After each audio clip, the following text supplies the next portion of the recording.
"Excuse me," the bride said, leaning toward me across the edge of the reception table. "Do you know Daniel?" I looked past her toward the dance floor, where my brother stood beneath a wall of white roses, laughing with the same parents who had erased me from their lives 9 years earlier. "Better than you realize," I said. Her smile faded. Across the room, my mother raised her champagne glass while my father accepted congratulations as though they had built a perfect family. Neither of them recognized the woman sitting less than 30 feet away. Maybe that should have hurt. Instead, it gave me something I had never possessed in this room before. Control. 9 years earlier, my father had stood in front of our relatives and called me the family embarrassment. My mother had watched silently while he ordered me out of their house and told me never to contact them again. Daniel had remained beside them, saying nothing. Now I had walked into his wedding unnoticed, and his new wife was asking questions. "My name is Claire," she said, lowering her voice. "I don't think we've met." "We haven't. Are you from Daniel's side?" A waiter passed between us carrying champagne. I waited until he moved away before answering. "I used to be." Claire studied my face, searching for meaning in the words. Around us, the ballroom glowed beneath crystal chandeliers. Guests posed beside the cake, relatives embraced, and a slideshow played photographs from Daniel's childhood. I watched image after image appear on the screen. Birthday parties, Christmas mornings, family vacations. Not one photograph included me. I had not come to interrupt the ceremony. I had not planned a confrontation. The invitation had arrived unexpectedly, and curiosity had brought me through the doors. I wanted to see whether 9 years had changed them. Then I saw the slideshow. They had not only cut me off, they had rewritten the family as though I had never existed. Claire followed my gaze toward the screen. "That's strange," she whispered. "What is?" I found older versions of some of those pictures while we were planning the wedding. She looked back at me. Someone had been standing beside Daniel. My fingers tightened around the unopened glass in front of me. Before I could respond, my father turned toward our table. His eyes passed over me once, then returned. Recognition had not reached him yet, but something in his expression shifted. Claire moved closer and spoke so quietly that only I could hear. "There's something about this family no one will explain," she said, "and I think you know exactly what it is." Mary glanced toward the ballroom entrance. Her father had looked in her direction, but another guest stopped him before he could walk over. For the moment, the celebration continued as though nothing had happened. Claire slowly stood. "Would you mind getting some fresh air with me?" she asked. "I don't think this is a conversation we should have in here." Mary nodded. They slipped through a side door onto a stone terrace overlooking the gardens. Soft music drifted outside from the reception hall, mixing with the quiet rustling of evening leaves. For several moments, neither woman spoke. Finally, Claire broke the silence. "When Daniel proposed," she said, "I started putting together a family slideshow for tonight. I wanted pictures from every stage of his life." Mary listened quietly. At first, everything looked normal. Claire gave a nervous laugh. Then I noticed something strange. She unlocked her phone and opened a photograph. This was the original. Mary's breath caught. It showed a teenage Daniel standing between their parents, and beside him stood 17-year-old Mary, smiling with an arm around her younger brother. Claire swiped to another version. The same picture, except Mary had disappeared. The space beside Daniel had been awkwardly cropped. "I found dozens like this," Claire said softly. "Sometimes someone had literally cut the photographs, other times they were digitally edited." Mary looked away. "I wondered who they kept removing." "You found your answer." Claire searched her face. "Why?" Mary remained silent.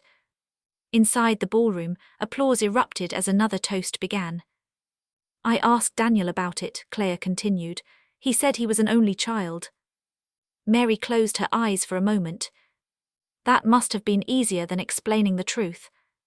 Claire frowned. "So, you really are his sister?" Yes, and everyone knows. The older relatives do. Then why is everyone pretending you never existed? Mary rested both hands on the terrace railing. Families can become very good at rewriting history. Claire waited. Mary could feel the question hanging between them, but she couldn't force herself to answer it. Not yet. I spent years believing that if I stayed quiet, Mary finally said, they'd eventually remember I was still their daughter. Claire's expression softened. They never called. Mary slowly shook her head. Not once. And you never came back. I wasn't allowed. The words landed heavily between them. Claire stared through the glass doors into the reception hall, where Daniel laughed with guests completely unaware of the conversation happening outside. I don't understand, she whispered. You're not supposed to, Mary replied. Some families protect their image more fiercely than they protect each other. Before Claire could ask another question, the terrace door swung open. Daniel stepped outside. He stopped instantly. The color drained from his face. For several seconds, neither sibling moved. Daniel finally managed. Mary met his eyes calmly. Hello, Daniel. He looked her up and down as though trying to convince himself she wasn't real. How did you find this place? You invited me. His eyebrows knitted together. What? You don't remember signing your own guest list? Claire slowly looked between them. You knew. Daniel ignored her completely. His voice dropped into an urgent whisper. You shouldn't be here. Mary remained perfectly still. I received an invitation with my name on it. That was a mistake. No, Mary replied evenly. The mistake happened 9 years ago. Daniel glanced nervously through the ballroom doors toward their parents. His composure was disappearing. What do you want? Mary held his gaze. Because someone finally asked the question nobody else ever did. Daniel's eyes shifted toward Claire. For the first time that evening, he realized his carefully constructed story was beginning to unravel. Without another word, he turned and hurried back inside. Claire instinctively followed him to the doorway. Through the glass, she watched Daniel weave through the guests until he reached their father. He leaned close and whispered something into Robert's ear. Robert's smile vanished instantly. The champagne glass slipped slightly in his hand. Then he slowly turned toward the terrace. His face suddenly pale. Terrace, the master of ceremonies, invited everyone back toward the center of the ballroom for the newlyweds' first dance. For a brief moment, the music masked the tension. Mary calmly walked back inside beside Claire, instead of leaving through the side entrance. Heads turned as guests noticed the unfamiliar woman walking with the bride. Daniel stood frozen near the dance floor. Robert intercepted Mary before she could take another step. He forced a polite smile that didn't reach his eyes. I'm sorry, he said loudly enough for nearby guests to hear. I believe you're at the wrong wedding. Several conversations stopped. Mary looked directly at him. No, she answered, I'm exactly where I belong. Robert chuckled as if she had made an embarrassing mistake. I don't think we've ever met. Claire stared at him. You know her? Robert shrugged. I meet lots of people. Mary never raised her voice. Instead, she asked a single question. Why did you spend 9 years pretending I never existed? The ballroom fell silent. Even the string quartet slowed before stopping altogether. Guests exchanged puzzled glances. Several younger cousins looked toward one another in confusion. Wait, one of them whispered, Daniel has a sister. Another replied quietly, I thought he was an only child. Robert's practiced smile began to crack. She's mistaken, he said. She's been confused for a long time. Mary didn't argue. She simply stood there. The silence itself became impossible to ignore. Claire looked at Daniel. You told me you grew up without siblings. Daniel swallowed. It's complicated. No, Claire replied. Complicated isn't the same as non-existent. An elderly woman slowly stood from a nearby table. It was Aunt Elena. She looked first at Mary, then at Robert. I remember when Mary practically lived at the office, she said quietly. Several relatives turned toward her. She was there before sunrise and left after dark. Robert immediately interrupted. Elena, this isn't the time. It became the time, Elena answered firmly, the moment you pretended she was a stranger. Murmurs spread across the reception hall. Guests who had never heard Mary's name began asking questions. Business associates looked increasingly uncomfortable. Claire's eyes widened. You worked in the company. Mary nodded once. 4 years. Daniel quickly stepped forward. She wasn't running anything, he said sharply. She always exaggerated her importance. Before Mary could answer, Claire reached into the small handbag hanging from her shoulder. I almost forgot. She removed her phone. I found something while organizing old storage boxes. She opened a photograph. No, Daniel whispered. Claire enlarged the image and held it towards several nearby relatives. It showed an anniversary celebration inside the family business years earlier. Mounted behind the employees was a large engraved plaque. The names were perfectly visible. Daniel Carter, Mary Carter, both listed as founding operations managers. Several business guests immediately recognized the company logo. One of them frowned. I remember that expansion, he said. So do I, another added. Mary handled most of the negotiations. Daniel's face tightened.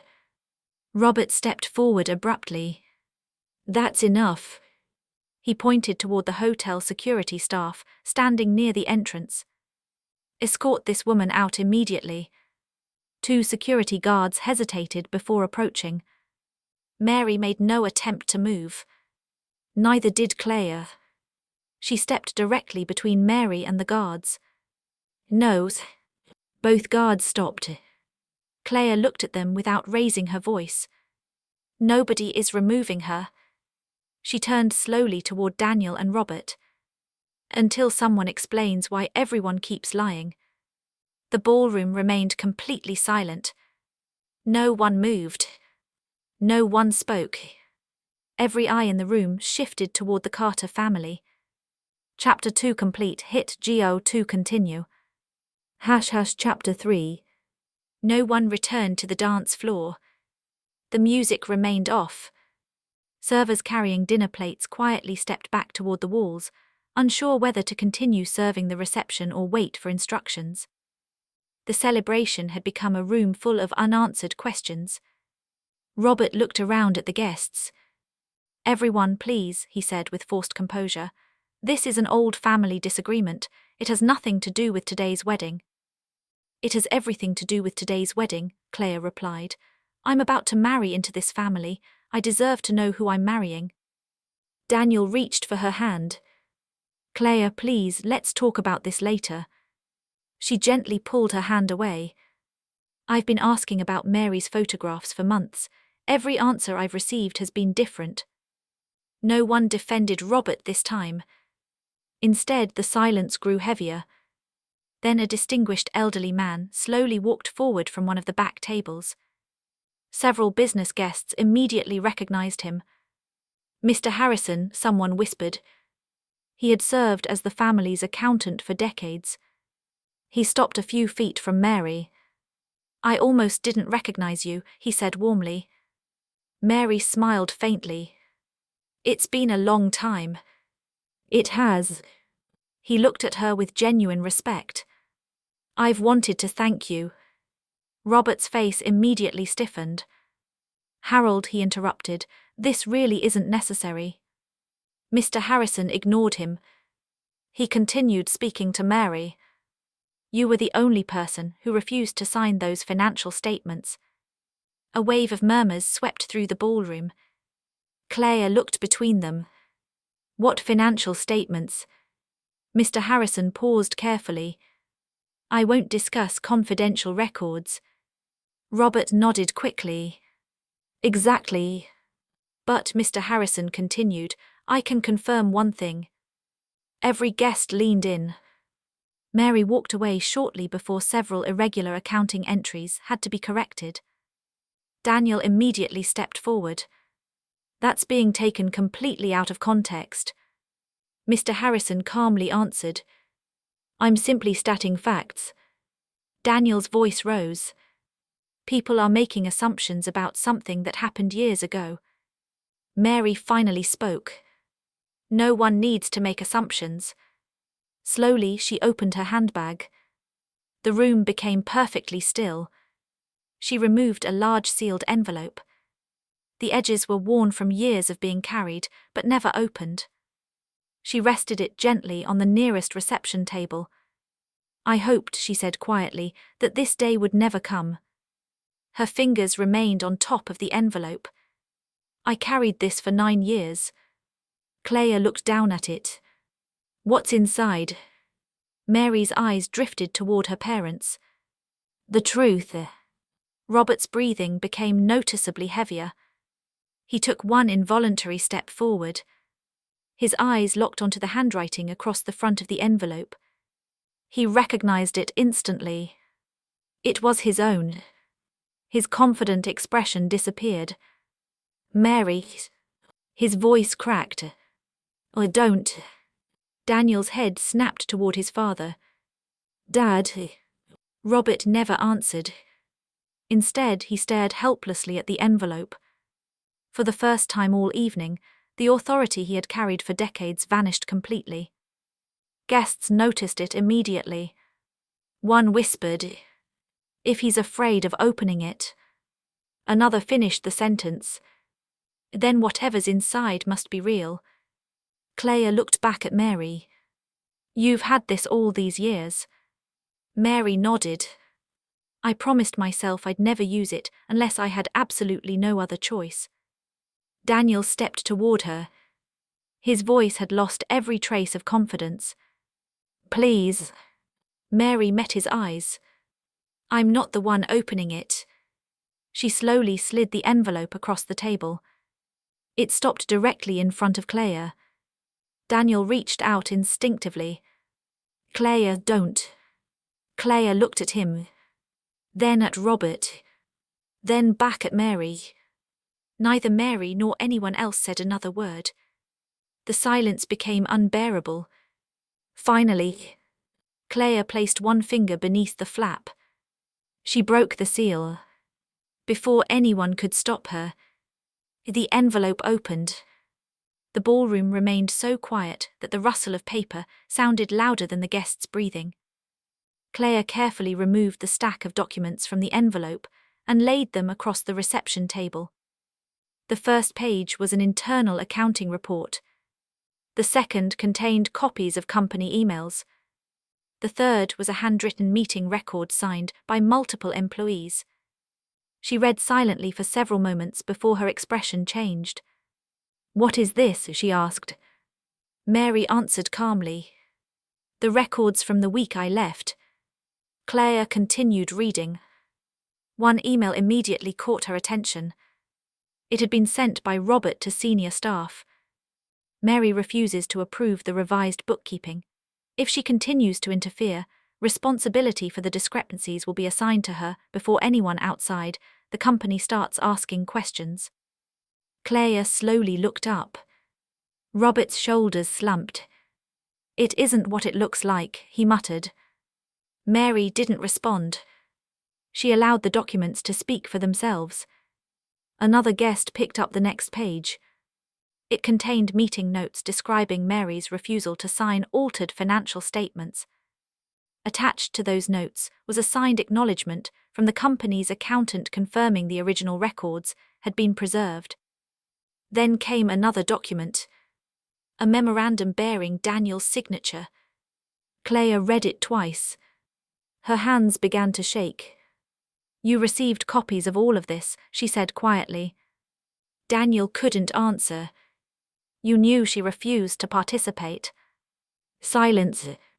You knew your father blamed her anyway. Daniel lowered his eyes. Clea stepped backward. And you let everyone, including me, believe your sister was the disgrace. No one came to Daniel's defense. Several relatives who had avoided Mary for years slowly approached her. Aunt Elena spoke first. I'm sorry. Another cousin followed. We should have asked questions. An uncle wiped his eyes. I believed every word they told us. Mary accepted every apology with a quiet nod.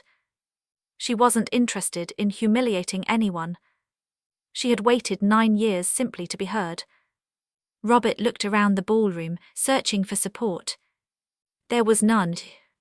Business partners who had admired him moments earlier quietly gathered their belongings.